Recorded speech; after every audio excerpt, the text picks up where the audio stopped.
Isip. Isip mo lang ito. Amen?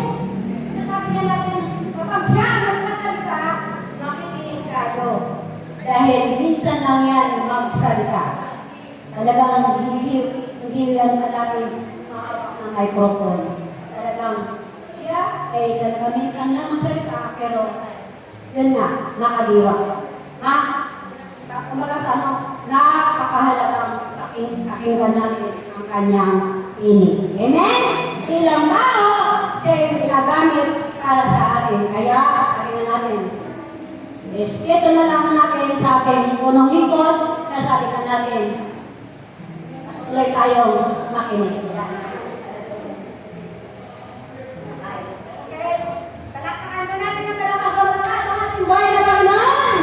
Ang gano'n ba kayo makinig? Yan. Basahin ko po.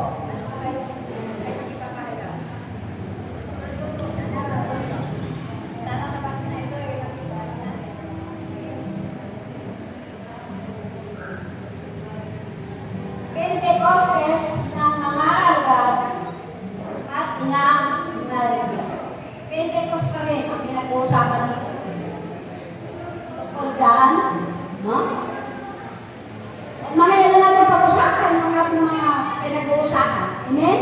Natunay ako yung napakahalaga na ito. Dahil ito na yung bagay na pag hiningi mo ay libre. Wala itong nabibili sa SM. Ito lang. Amen? Kaya nga, kahalagahan natin ang kanyang sasabihin. Kung ano man ang sasabihin ng speaker na ito, tunay nga po na talagang importante para sa atin. Ang tatawagin ko po, ang ina sa bagong Jerusalem, walang iba, inang Jenny Alcobendas. Palakpakan po natin ang ating buhay na Panginoon. Praise the Lord.